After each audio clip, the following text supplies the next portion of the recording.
তো আওয়ামী লীগ কি এখন কোথাও আছে যে আওয়ামী লীগ নথিপত্র যে পুড়িয়ে দিয়ে আসলো? কথা হচ্ছে তারা কিছু একটা লুকানোর চেষ্টা করছে। সাংবাদিকরা যদি ভিতরে যায় অনেক গোমর ফাঁস হবে। তাহলে তারা ক্ষমতা ছেড়ে দেখ, তারা যদি দেশ চালাতে না পারে। বরং আমরা তো শুনছি যে গত 4.5 মাসে তাদের বিরুদ্ধে যেসব দুর্নীতির অভিযোগ উঠছে, নিয়োগ বাণিজ্য, এই বাণিজ্য সেই বাণিজ্য, সেগুলো পুড়িয়ে দেওয়ার জন্য তারা করেছে কিনা। এখন এর কথা হচ্ছে যে আমাদের সময় অনেক কিছু হয়েছে যেগুলো তারা বলে, তো তারা তো বলেই তো আমরা তো খারাপ ছিলাম, তো তারা আবার ভালো না কেন? এটার উত্তরটা দেন। তারা আরো 10 গুণ খারাপ কেন?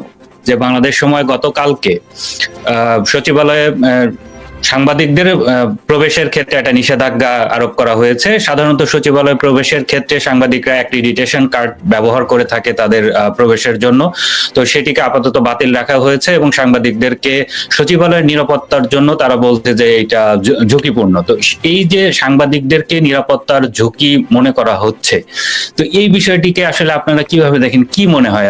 প্রথম কথা হচ্ছে যে যাদেরকে তারা আওয়ামী লীগ পন্থী সাংবাদিক মনে করেন তাদের তো অ্যাক্রিডিটেশন কার্ড তারা বাতিল করে দিয়েছে।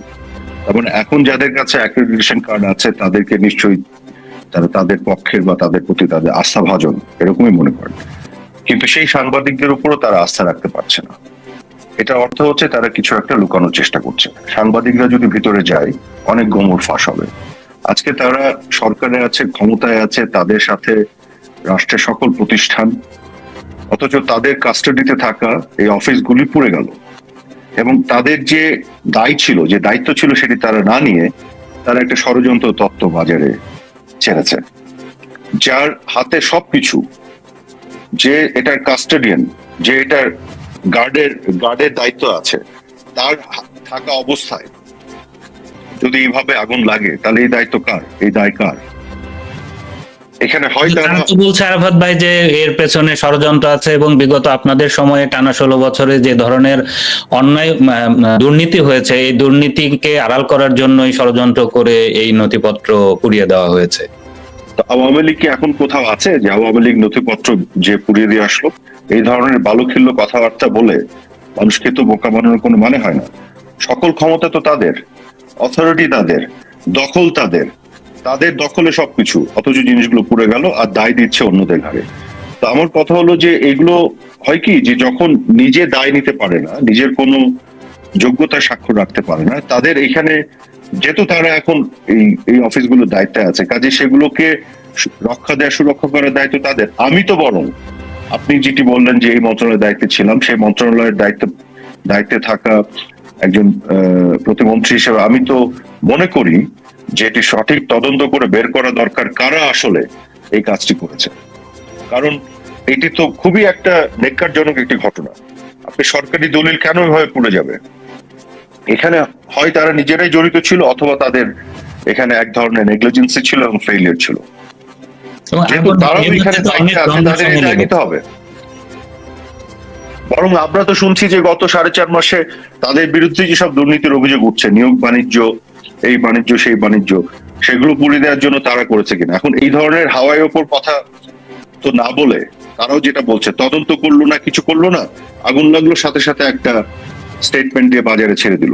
তো এই ধরনের আচরণ এগুলো ভালো না। আমি যেটা মনে করি যে এটা উচিত হবে সত্যিকার অর্থে ইম্পার্শিয়াল একটা তদন্ত করে যাদের সামনে হাজির করা কেন কিভাবে হয়েছে। এবং যেহেতু তারা এখন ক্ষমতায়, তারা সরকারের দায়িত্বে আছে, তাদের অধীনে অফিস, তাদের সবকিছু, কাজে দায়ী তাদের ঘাড়েই বর্তায়। এবং তারা যদি এই অভিযোগ করে যে আমাদের কেউ ষড়যন্ত্র করেছে, সেটাও প্রমাণ করার দায়িত্ব তাদের। যতক্ষণ না করতে পারছে তার আগ পর্যন্ত তাদেরকে কিন্তু এই দায় নিতে হবে। যেমন কথা হলো যে এই ধরনের পাল্টাপাল্টি করার প্রয়োজন নেই।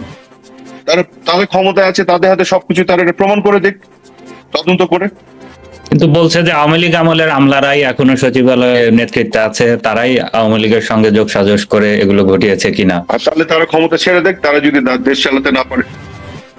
এসব কথা বলতে লাভ নাই। আওয়ামী লীগের আমলে বিভিন্ন বিষয় নিয়ে তাদের কত অভিযোগ, অথচ এই আমলে তো শেয়ার মার্কেটে ধস দেখলাম আমরা, হাজার হাজার কোটি টাকা চলে গেল। এই আমলে তো আমরা দ্রব্যমূল্যের ঊর্ধ্বগতি আরো বেড়ে যাচ্ছে। এখনো চাঁদাবাজি সিন্ডিকেট আছে, তারা যেটা বলতো যে চাঁদাবাজি সিন্ডিকেট, এটা আটকাতে পারছে না। এই আমলে এখনো বিভিন্ন প্রকল্পের ব্যয় তারা বৃদ্ধি করে যাচ্ছে, হাজার হাজার কোটি টাকা বৃদ্ধি করছে। যেগুলো নিয়ে আওয়ামী লীগ আমলে আমাদেরকে তারা দোষ দিত, তা সবকিছু তো হচ্ছে এবং করে যাচ্ছে এবং আরো 10 গুণ বেশি করে হচ্ছে। তারা বলতো যে আইনের শাসন বলে কিছু ছিল না, এখন আছে। এই ডিএমপি কমিশনারই তো বলছে যে বিভিন্ন জনের নামে মিথ্যা মামলাতে চাঁদাবাজি চলছে, এটাকে আইনের শাসন বলে? তারা গণমাধ্যমের স্বাধীনতার কথা বলতো, এখন গণমাধ্যমে ঢুকে মাস্তানি করে চাকরিচ্যুত করছে সাংবাদিকদের, অ্যাক্রেডিটেশন কার্ড বাতিল করছে, এখন যাদের অ্যাক্রেডিটেশন কার্ড আছে তাদেরকেও প্রবেশ নিষিদ্ধ করছে।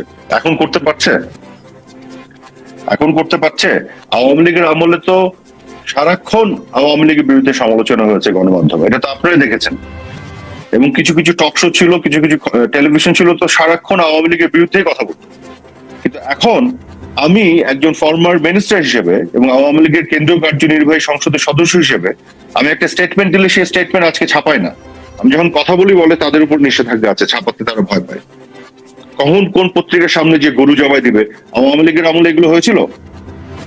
তো এখন কথা হচ্ছে যে আমরা ধরেন স্টেটমেন্ট বাদ দেন ছাপানো, আমাদের একটা বক্তব্য নেওয়া আপনার প্রকাশ করা তো দূরের কথা, আমরা ছোট একটা যদি প্রতিবাদ মিছিল করি দ্রব্যমূল্যের ঊর্ধ্বগতি এবং আইন শৃঙ্খলা অবনতি এগুলো নিয়ে, আমরা একটা ব্যানার ছাপাতে পারি না। যারা ব্যানার প্রিন্ট করে সেখানেও বলে দেয়া আছে যে কোনো ধরনের মুক্তিযুদ্ধের চেতনার পক্ষের কোনো ব্যানার ছাপানো যাবে না। আপনি ব্যানারে শুধু একটা স্লোগান লিখবেন, তোমার আমার ঠিকানা পদ্মা মেঘনা যমুনা, তুমি কে আমি কে বাঙালি বাঙালি, জয় বাংলা। এই স্লোগানটা মুক্তিযুদ্ধের স্লোগান, এটা লিখে আপনি ছাপাতে যান, পরীক্ষা করে দেখুন ঢাকা শহরে কোনো ব্যানার যারা ছাপায় প্রিন্ট করে কেউ করবে না। তো আজকে এই ধরনের অঘোষিত না, ঘোষণা দিয়েই তারা এইসব নিষেধাজ্ঞা দিয়ে রেখেছে, মানে ফ্যাসিজমের এবং স্বৈরাচারের চূড়ান্ত জায়গায় তারা চলে গেছে। যে বিষয় নিয়ে এইসব এই যে হিউম্যান রাইটস ডিফেন্ডাররা, আজকে তো প্রফেসর ইউনূসের ক্যাবিনেটে আছে, যারা হিউম্যান রাইটস এর কত তাদের কথাবার্তা কান্নাকাটি, আজকে যে প্রতি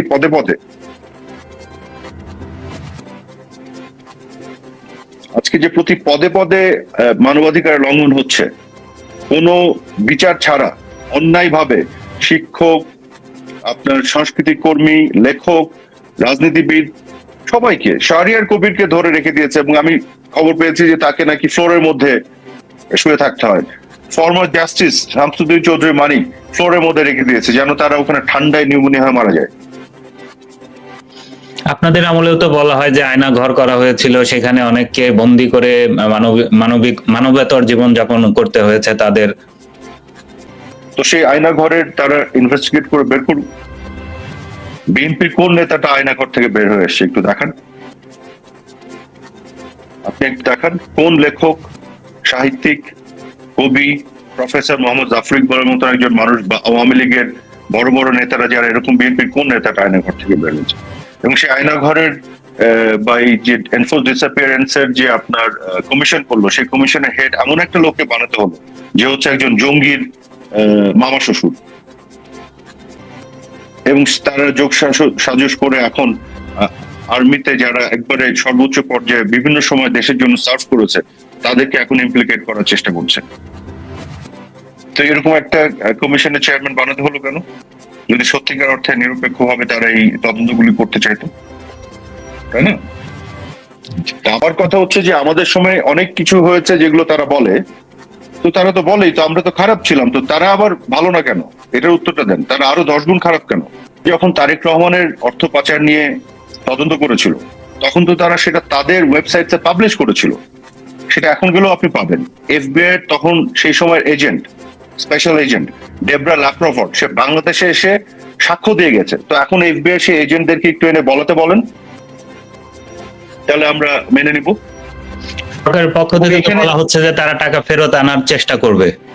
না, আগে এফবিআই যে রেফারেন্স দিল সে এফবিআই কি আগে বলাতে বলেন। সরকারের পক্ষ থেকে তো ওরা অনেক মিথ্যাচার করছে। এফবিআই কে যেহেতু তারা টেনেছে, এফবিআই তো আওয়ামী লীগও করে না, বিএনপিও করে না, তাই না? তো এফবিআই সেই ডেবরা ল্যাপ্রফর্ড তাকে দিয়ে বলতে বলেন, এই যে ডেইলি স্টারের যে রিপোর্টটা আসলো অ্যান্টি কারাপশন কমিশনের সূত্র উল্লেখ করে, বলছে যে ডিপার্টমেন্ট অফ জাস্টিসের লিন্ডা স্যামুয়েলস, সে হচ্ছে একজন senior trial attorney department of জাস্টিসের, সে নাকি আপনার এফবিআই এই যে স্পেশাল এজেন্ট ডেবরা ল্যাপ্রফর্ডকে কমিউনিকেট করে, কন্ট্যাক্ট করে, এবং সেখান থেকে উঠে আসে $300 মিলিয়ন বাংলাদেশ থেকে লন্ডার্ড হয়ে আমেরিকার বিভিন্ন ব্যাংকে গেছে। এবং এই পুরো জিনিসটা উঠে আসে, তারাই বলছে ডেইলি স্টার রিপোর্টে 2014 সালে ইউএস ভার্সেস সিজার আহমেদ নাকি না রিজভি আহমেদ রিজভি। একটা কেসের পরে। কিন্তু এই যে লিন্ডা স্যামুয়েলস এর কথা যে বলছে যে ডিপার্টমেন্ট অফ জাস্টিসের যে সিনিয়র ট্রায়াল অ্যাটর্নি যে কন্ট্যাক্ট করে, সে তো 2013 সালে মারা গেছে।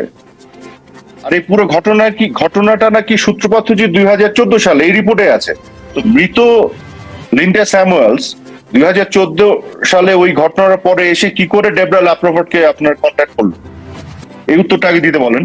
মিথ্যাচার করতে যে স্ক্রিপ্টটাও সাজাতে পারে না ঠিক করে, ভুল করে ফেলেছে।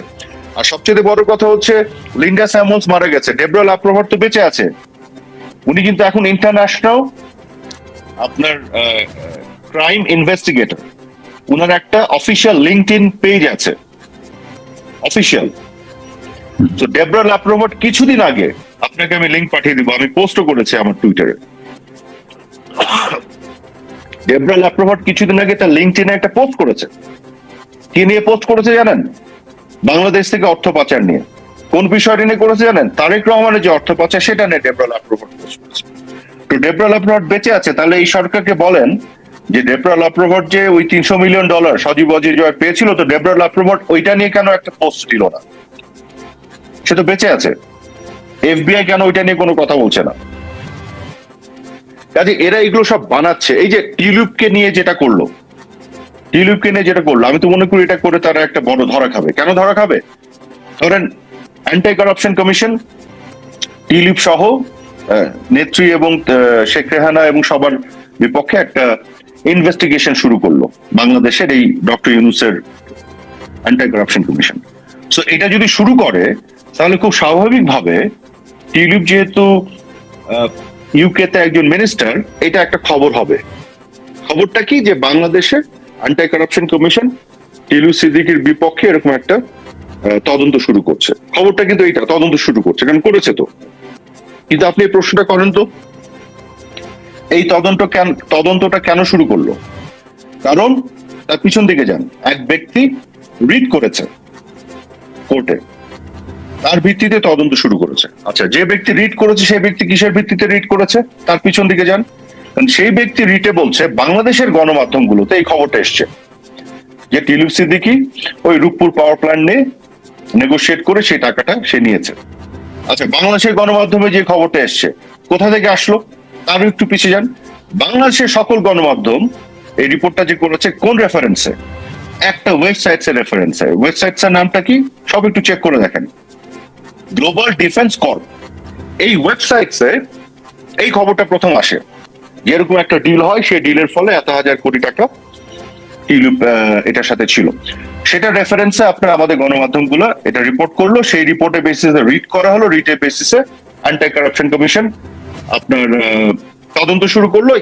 ইউকে এর বিভিন্ন মিডিয়াতে এটা খবর আসলো যে অ্যান্টি কারাপশন কমিশন আপনার টিউলিপের বিপক্ষে এই তদন্ত করছে। খুব স্বাভাবিকভাবে আসবে, কিন্তু original source of this information, এই ইনফরমেশনের মানে মূল যে আপনার সূত্র, সেটা কোনটা? সেটা হচ্ছে যে গ্লোবাল ডিফেন্স কর্প। ওইখানে একটু যান, গ্লোবাল ডিফেন্স কর্পে যে দেখবেন যে এই ওয়েবসাইটটা কোথায়, কাদের, এটা কারা, দেখবেন যে এটা একটা ফেক ওয়েবসাইট। এটা এই নামে কোনো প্রতিষ্ঠান নাই, এটা কোনো অ্যাড্রেস নাই। আমি ব্লুমবার্গকে এই ওয়েবসাইট পাঠিয়েছি, বিবিসি ওয়ার্ল্ডকে পাঠিয়েছি, ডয়চে ওয়েলে ইন্টারন্যাশনালকে পাঠিয়েছি, ফাইন্যান্সিয়াল টাইমসকে পাঠিয়েছি, জিজ্ঞেস করেছি তোমরা কি এটাকে চিনো? কেউ চিনে না, নোবডি হ্যাভ এনি ক্লু। এবং ওখানে দেখবেন গোটা পৃথিবীর বিভিন্ন ধরনের ডিফেন্স রিলেটেড খবর টবর ছাপায়, 40% খবর দেখবেন শুধু বাংলাদেশের এবং আওয়ামী লীগের বিরুদ্ধে। মানে এটা বাঙালি কিছু লোকজন আছে, বিএনপি জামাতি, যারা আওয়ামী লীগ বিরোধী, তারা ইউএসএ থেকে চালায় এই পেজটা। এটার কোনো চালচুলা নেই, ঠিক আছে? তো এরকম একটা শেডি, একটা ফেক একটা ওয়েবসাইট, সেটা একটা রূপকথার গল্প ছাপিয়ে দিল যে রূপপুর পাওয়ার প্ল্যান্টে এত টাকা লেনা দেনা হয়েছে। এবং অদ্ভুত ভাবে আমাদের দেশের গণমাধ্যমগুলো এরকম একটা ধরেন আনঅথেন্টিক গার্বেজ একটা সোর্সের উপর ভিত্তি করে রিপোর্ট করলো। আমার ধারণা আমাদের গণমাধ্যমকে রিপোর্ট করানো হয়েছে, কারণ তাদের প্ল্যানটাই ওইটা ছিল যে ওইখানেও রিপোর্ট করানো হয়েছে এই জিনিসটা।